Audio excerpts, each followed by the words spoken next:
All right, awesome. My wife Sarah's recording. I'm in her office right now. Check it out. Let's do a pan around Zoom. Check out her office. This is what's known as the chalk room, but we're not going in this room today. No siree. We're going to record the Two Bads Profit Playbook. Let's go. Wow. Cue the music. No, I'm just kidding. It's a live video. There's no music. There's no edits here. Okay, so basically I am using this audio program here. I'm just recording each of the tracks. Basically going to use this live session for some motivation because I got to finish this book. Recording this book right here. Two Bads Profit Playbook. I already recorded setting it up, the different ad types, etc., etc. We're still working on designs, as you can see. Are you even showing the screens at all? They want to see some of these designs that aren't finished yet. Mihai's working on fixing that. And out again, we got to upgrade our internet ASAP. Wait, isn't that a past conversation we had and we did upgrade the internet? Make sure it's still long ways, right? This is for mobile users only. Desktop can still use it, but then I just got to record this. Get my mic set. Look at this fancy mic with a bunch of duct tape on there. That's how you gotta wire it, guys. You gotta really just move some of the plates and your bars from earlier today. Guys, you may have a brush turn the heater off on your desk. So, heater off. There's a checklist. No laundry. Oh, it's probably so much quieter without that buzz noise. Guys, that's where he puts his plate. Come on. Hey, you move it just far enough. Well, I'm sitting down. Okay. Okay, I'm gonna record. Okay. It's kind of just tilted on my... That's fine. From an up angle. As long as you can hear this, it's good. Okay. Solo. Keeping campaigns organized. Audio track, rename, save, loading, recording. Building up, building up. All right, we're back at it. Keeping campaigns organized. We use campaigns level mainly because you can see what's working and what's not working easiest. And you can set budgets for each of them, such as I want a bigger budget for something I think is more likely to work or is working, and a smaller budget for something that is less likely to work, and for testing, etc. You can split up the campaigns between desktop and a mobile split, etc. You can see the correlating data specifically for the demographics, locations, and for the desktop and the mobile, etc., so that all the same data won't be blurred together. So we'll have our new campaigns for any different combinations of an offer, an ad type, so in-stream, side ad, search ad, and then major targeting or triggering method, such as audience and specific audience custom placements, keywords, combinations, etc. And even content grouping. You can put them in ad groups, but again, most likely I keep them in campaigns, and then I organize with labels and other ways, which we'll get into in a moment. So content grouping, such as common keyword groups, i.e. how to build muscle, and then another one for what foods to eat, build muscle, and then also what foods to eat to build muscle, and then what best exercises to build muscle. So those could be all, then I'll have variations of keywords. Those could all be separate groups to test, so you know what general group, plus you can go into keyword level 2, which we'll get into with refining, and of course how to set these up coming up. Common placement groups of common URLs, etc. And then again, devices, so a specific campaign for mobile and a specific campaign for desktop, because again, those are going to vary between the two, etc. Also, your bid type, your manual cost per view, so CPV it's called, and then automatic cost per acquisition, also known as CPA. That way you can test these two different bid types, which we're going to get into that part right after talking about organization. So the difference in campaigns and ad groups in certain settings that you can apply in an individual ad group level and can only apply in the campaign level as a whole, and you can apply to individual ad groups, such as your budget can only be set on campaign level for whatever reason. Again, that's why we'll have the different stuff for the different campaigns. Location can only be set on campaign level, and schedule having a certain day of week and the hour of day that your ad's going to show. All again, you have the campaign level and the campaign naming convention. This is huge. The figure out what's working and what's not working for refining, etc. I'll give you a basic example and I'll give you a formula, and then you can mold it and use it how you see fit. So the formula is for naming convention of your campaigns is the triggering method plus the offer plus the ad type and the ad identifier and the device and the bid type. So meaning triggering, the triggering method that you're using to show your ads, drill down from high level to specific, such as a custom audience list or custom scraped URLs, etc. So you know what type of way it's triggering these ads within these campaigns. And then offer, where you're sending them to a free meeting, a webinar, a book, funnel, etc. Also your ad type, so in stream, search ad, side ad. Also your ad identifier, your own kind of internal name that'll trigger what the ad is, such as even version 1, version 2, V1, V2, etc. Outdoor, indoor ad, new hook, etc. Device, what device it is, desktop, mobile, tablet. Bid type, what are you bidding on, what type of way are you bidding, the cost per view manual way, or the automated cost per acquisition way. So an example, audience, in-market, SEO and SEM services, plus free meeting, plus in-stream, plus ad version 1, plus desktop. Then you would just copy that once we create that campaign and change one thing, such as just switching it then to mobile, and then maybe switching also the targeting group. So you have these combination, these strings of different factors that then you can see what's working, what's not working, apply budgets, and also see some metadata, which we'll get into about within these campaigns for each of these specific factors, such as what type of ad, mobile, desktop, the audience type, etc. etc. Now, some things to note. The campaign name character limit is 129, so you can put things like D for desktop and M for mobile to save space. And again, have it unique as you need it. Maybe you can use different ones, maybe you can use the same, etc. And maybe if you're testing 3 ads, you would put testing 3 different ads for the ad part, and then update that once you know and have what ad's working best, plus any other identifying terms that make sense to you to help keep organized and can identify easily what's working, what's not, etc. And then for when creating the ad group, you can just name the ad group 1 if you don't have multiple ad groups within that. Again, most of my stuff I always seem to keep on campaign level, and if I do campaign level and ad group level, then sometimes I get confused and I'm trying to compare on these 2 different levels, so I like to keep it one level, which in most cases is the campaign level, and then I organize by filters and other things, which we'll get into. What we'll get into. And again, your ad naming can just be ad number 1 and or some type of ad identifier. Then if your ad type of identifier, then type of identifier. Then if you create another ad, you can do ad number 2 or ad 2 with a change or with ending or with something specific, etc. Such as ad number 2 with custom campaign banner, such as ad number 2 with custom campaign banner or a certain element of the campaign banner. And then another example, ad number 3, quicker to the CTA. Again, as long as you know what they mean and can identify it quickly between the ads, then it's good for the naming convention. Naming convention, and some other organization tools to split up into etc. etc.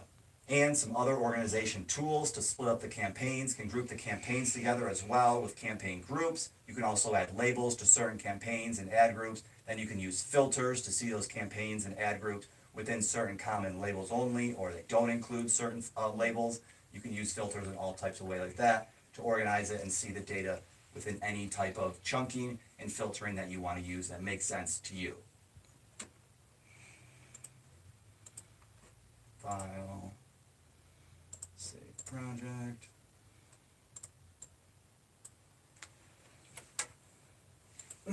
Tracks, add new. Sorry guys, I've been recording all day, so I'm a little bit more tired. That's why, but trying to get it done. Takes a lot more to record an audiobook than I would have thought. I thought you're just talking normal, so it's like not tiring, but it is, you know?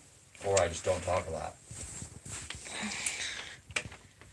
All right, guys. Just typing. Well, that is. I hate that phrase every time you say it. Why are you always trying to end it when the video's not even close? Well, my arm's getting tired, guys. You want to take it first? You can never stay in silence. Guys, sometimes you just have to be able to take it in, relax. We're going to keep putting energy until it's successful. Okay. Yes, we are. We're gonna do one more. Okay. I'm gonna prop it up on the And then we shoe. can chat. Okay.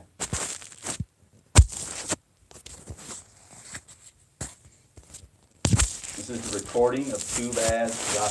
Create your video campaign with a goal. Overall, the best strategy that I'm using so far is after you make your campaign without a goal, so you have the option to use manual cost per bid, you can go back and do one with a goal as well, putting the targeting action amount instead of manual. Then you can go back and do one with a goal as well, and you can put in your target cost per acquisition bid amount. And we'll get into more what all that means in just a moment. Basically, the main benefit of creating a campaign with a goal, specifically the leads as a goal, is an added headline and call to action button in the beginning of the video ad on the left side of the video ad player, and also an extra buttons on the right side of the ad, and also Google to ideally bid higher on certain people and certain videos that are more likely to convert for your certain action, and bid less on people or videos that are less likely to convert. So basically there's 4 different goal types you can do. So the differences from using these goal types versus no goal is if you set it to as your goal as leads, well then you must have conversion tracking set up, because it's going to use that automated way of tracking, which we'll get into in just a moment. And then also you must only use YouTube videos selected for network. You can't change, so you can't use search videos with this goal of leads. And bidding is automated, so it's cost per acquisition versus manual cost per view. So Google is going to try to proactively bid more for people that will convert, so to speak, and it will bid less for people that won't likely to convert. However, they know that is, not sure, but at this point you put your cost per acquisition, so you could put, obviously you want your cost per acquisition at like 1 or the lowest possible. You have to put it something where it still filters. Usually I put it for like $30 or so. We won't get into more details on what to put for that when we're actually setting it up. Now we're just going over the differences. So the differences of using a goal and no goal, and the differences between these 4 different goals that you can select from. So same within the leads, the in-stream ad format, automatically selected. You can't change that, so you have to use an in-stream ad format with the goal and the leads. And for the in-stream ad, there's a call to action overlay on the bottom left of the video player, like mentioned, and below the campaign banner on the top right side of the video player is this new kind of real estate, so to speak. And then you'll input your headline and call to action button text, and that'll be used for both places with this goal type. Now you can also use the goal type of website traffic, and I literally found no differences from this goal as leads from what I can see. And then there's also the goal of product and brand consideration. There's no visible changes from comparing to without a goal. So you can still select all the options, manual cost per view, bidding, etc. So I'm not really sure, there's really no difference that I can see from the actual one without a goal. Then the other goal type is the 4th one, brand awareness and reach. There's 2 like main options to set this one up. One's like called standard, and you can, that one, if you use standards, you have to select the network YouTube videos, and option to choose display networks, and can only select in-stream ads formats as well. And then there's something called outstream, video ads that play on Google partner display sites that have the Google Ad Partners code on them. This is for mobile only. I tested this and it didn't work that well from the data that I got when I tested, although as always, can test yourself as well.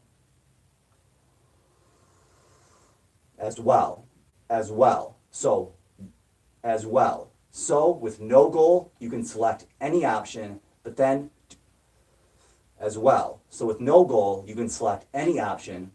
you don't have the automated bidding strategy and the extra fancy call to action overlay on the video player, onto the lower left of the video player and onto the right. But without a goal, you have the ability to target cost per view, which gives you more control on your cost per view versus leaving it up for more Google ads to determine based on what you input as your cost per acquisition or action to be. So there's some pros and cons of setting it up both way, and I'm still testing both approaches. Sometimes I've seen the cost per acquisition bidding, so with a goal, work less profitably than manual cost per view bidding, and sometimes I've seen the opposite. Some accounts, sometimes the manual cost per bidding, and then sometimes manual cost per bidding, and some accounts manual cost per bidding, and some accounts of manual cost per bidding, and some accounts sometimes cost per acquisition bidding.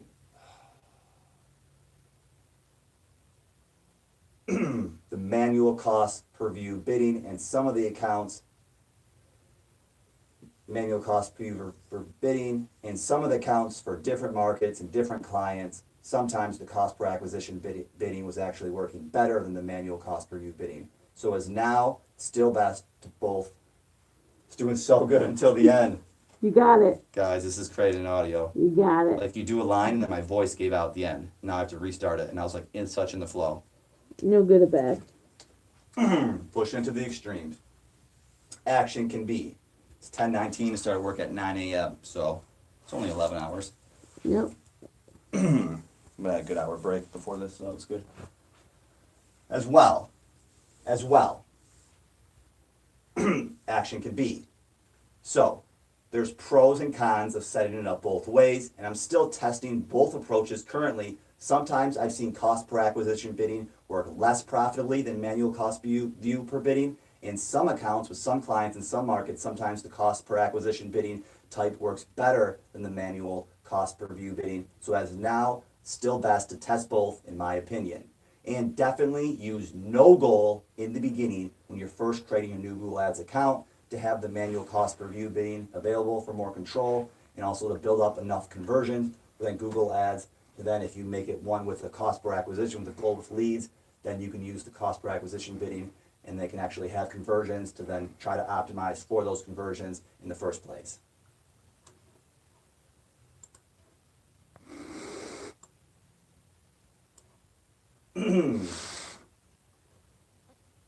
File, save project. How'd they do, guys? How did I do? So that was some of the recording for Too Bad's Profit Playbook. Thanks for the extra motivation for being there. So that way I recorded and I had a little more extra motivation just getting in state. Again, I am very tired, so maybe those need to be redone. But what do you think? I don't think so. We'll listen tomorrow and see. Okay. Yeah. Really wanted to push 2 more out, and it's definitely hot in here. All right, guys. So, by the time you're watching this book is out. Make sure you pick up your copy or you're doomed forever. And if you get your copy, you will get everything you want. You'll go to heaven. I'm just playing, guys. I'm really not a hard seller. Just like to create, you know what I'm saying? Somebody went to church yesterday. Do you know what I'm saying? Listen to Vince Delmonte a lot. Let's listen to his live stream. Somebody went to church yesterday. I did go to church yesterday. It was my mom's 40th anniversary. And Dad. Yes. That would be correct. All right. Mike is tired. Yes, I am tired. Okay, so sorry about that. I don't know why this internet keeps going off. It's really frustrating though, but that's life, right? And then, you delegate someone to do something and then you don't do it. So sometimes you just got to take responsibility and do it yourself because you can't really make the other person do anything or nothing's perfect. So I'll end with taking responsibility. And again, just trying to give a bunch of value on the stream. Really just build up my skills as well. And thanks for Sarah for starting the recording. Thanks, Sarah. You're welcome. And always being there. And of course, you for listening, supporting. Show your support. Get the book, TooBadsProfitPlaybook.com. If you haven't got yours already, if you already got it, show some love in the comments. I'd love to hear how you're using it, et cetera, and anything else. Let me know, whatever you want. I really would love to share. So I'm going to keep posting stuff. I got a lot of ideas and a lot of stuff coming. But if anything specific, shoot me a comment below. If anything else, let me know. And again, get your copy of your book, TooBadsProfitPlaybook.com.